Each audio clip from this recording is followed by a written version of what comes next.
Este es el primer video de una serie de videos que vamos a dar en donde estudiaremos los diagramas de fases de los metales. El primer caso que vamos a ver es el de una solución sólida. Yo doy por sabido lo que es una solución sólida. En caso contrario, habrá que investigar un poco, porque si no, no vamos a entender lo que quiere decir este diagrama. En los ejes coordenados tenemos en las ordenadas a la temperatura, ya sea en este eje como en este eje. Mientras que en el eje de las abscisias vamos a tener a la composición química.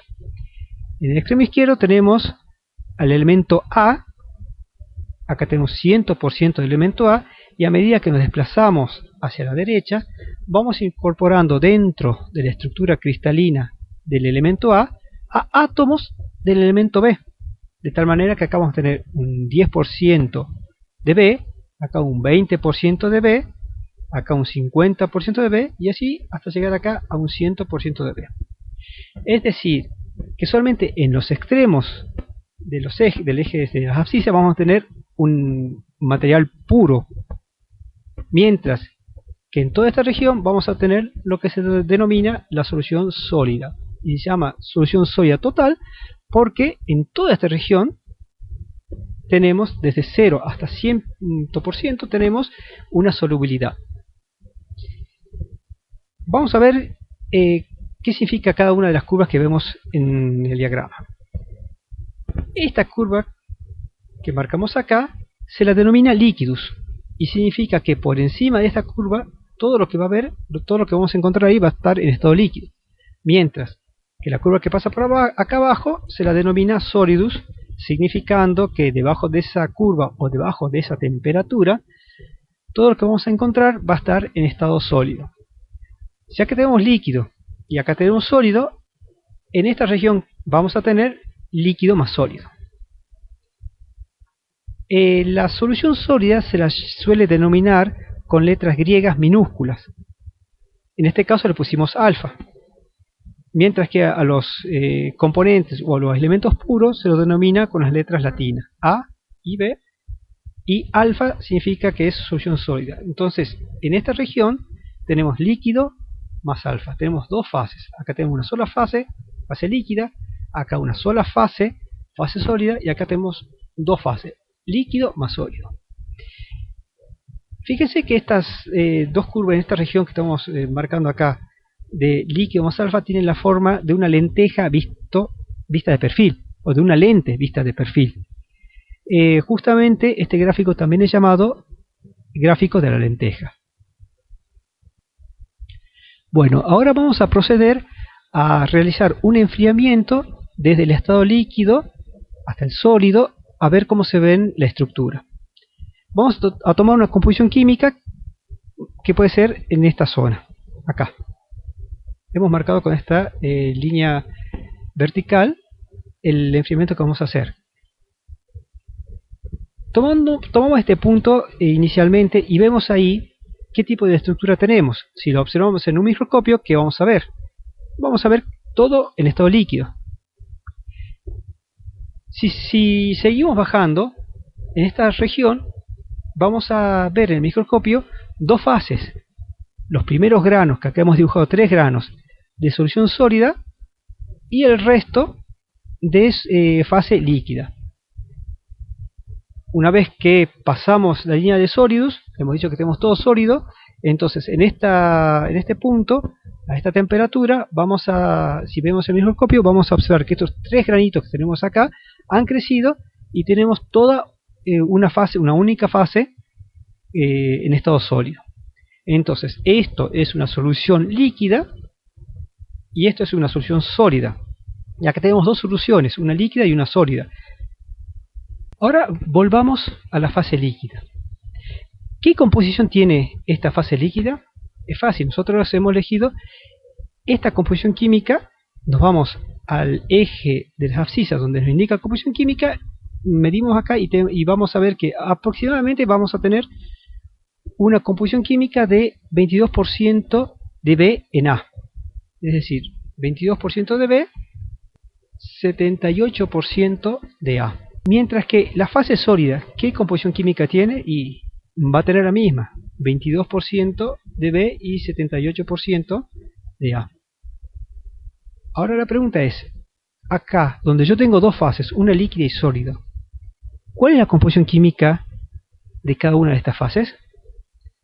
Para hacer eso nos vamos al punto en donde nosotros hemos tomado esa micrografía y trazamos una recta horizontal, una isoterma, que corte al eje, perdón, a la curva de sólidos y a la curva de líquidos.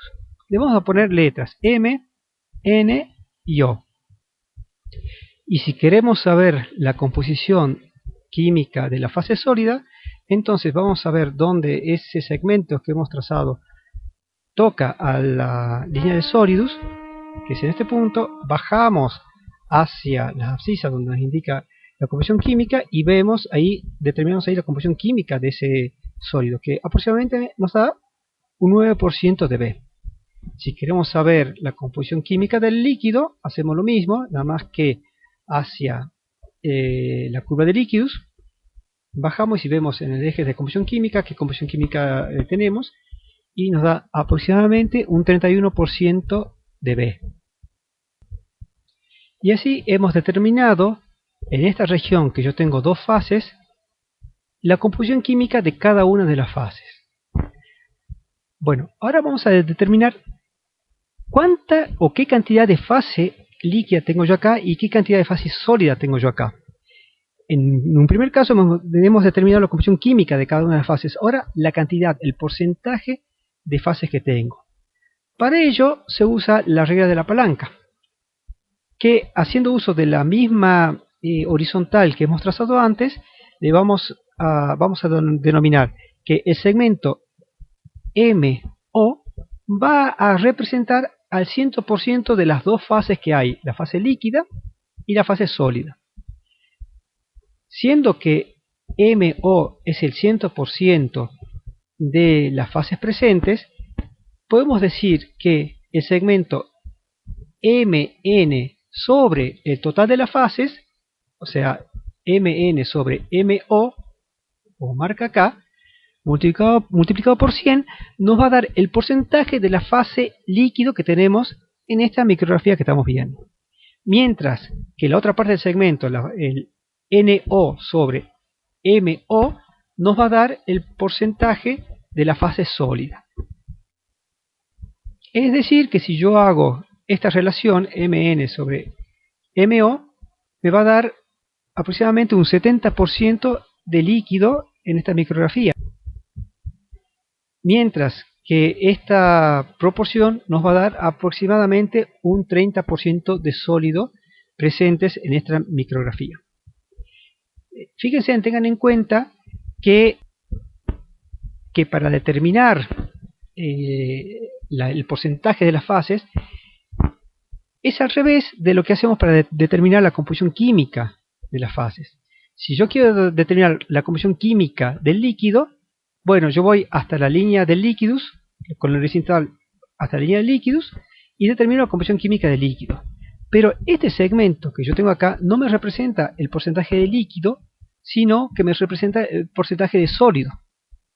Lo mismo ocurre si quiero determinar el porcentaje de líquido. Me tengo que ir hacia la curva de sólido.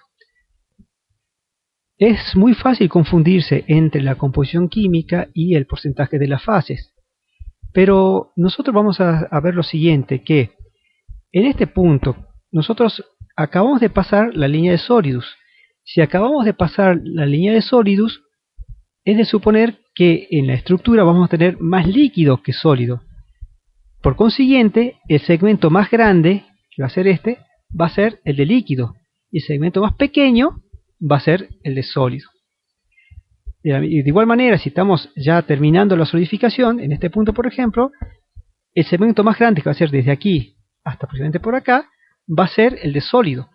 Es decir, vamos a tener más sólido que líquido, que vamos a tener un poquitito en esta región. Entonces, tengan en cuenta que una cosa es determinar la composición química de cada una de estas fases, y otra cosa es determinar el porcentaje o la cantidad de esas fases que tengo presentes yo en este punto. Si seguimos enfriando y llegamos a este punto, como dijimos antes, y queremos determinar la composición química en este punto, bueno, procedemos de la misma forma que hicimos antes. Vamos hacia el eje, hacia la curva del Solidus, bajamos y la tenemos acá. La composición química de este sólido tiene aproximadamente un 20% de B, mientras que la del líquido tiene aproximadamente un 60% de B. Y por supuesto, no tenemos graficada acá la micrografía, pero este segmento nos va a indicar, como dijimos antes, la cantidad de sólido, y este segmento pequeño que tenemos acá nos va a determinar la cantidad de líquido. Eso es obvio porque ya estamos terminando la solidificación. Con esto hemos acabado de ver lo que teníamos que ver en este diagrama. Si hiciéramos otro enfriamiento en cualquier otra región, va a ser similar a lo que acabamos de hacer para esta composición química de 22% de B. Pero vamos a ver un poquito qué significa esto, cómo va cambiando la composición química del sólido o del líquido desde esta región hasta esta región. Tenemos la parte del diagrama que nos interesa, tenemos la línea de líquidos, la línea de sólidos y la composición química en donde nosotros vamos a hacer el enfriamiento. El primer punto donde comienza la solidificación, y este sería el último punto donde termina la solidificación. De tal manera que el primer punto empieza con esta composición química y va bajando hacia el último punto, que es esta composición química. Es decir, pasa de esta hacia esta composición. ¿Se acuerdan que esta era aproximadamente un 9% de B y esta es el 22% de B? Mientras que la región líquida pasa o sigue esta curva desde este punto que era 22% de B, porque el líquido, si ustedes recuerdan, tenía 22% de B, hasta terminar en esta composición química que era cerca de 31% de B.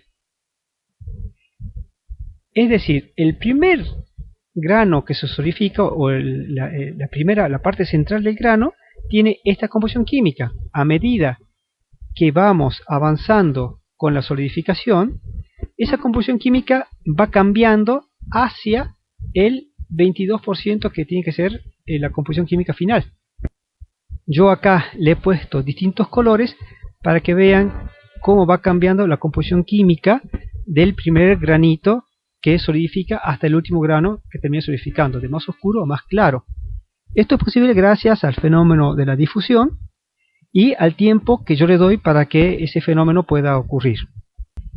De tal manera que el centro, la primera región solidificada, no se diferencia de la última región o del borde de grano que sería la última región solidificada. Si yo no le diera el tiempo suficiente para que la difusión actúe, yo tendría un centro de grano con una composición química que va a ser justamente cercana al 9% y un borde de grano con una composición química que va a estar entre el 22 y el 31, supongamos, no sé, 25 o 28% de B. Esto ocurre si yo hago una solidificación fuera del equilibrio, de manera tal que no le doy tiempo a la difusión o al movimiento de los átomos a que actúe.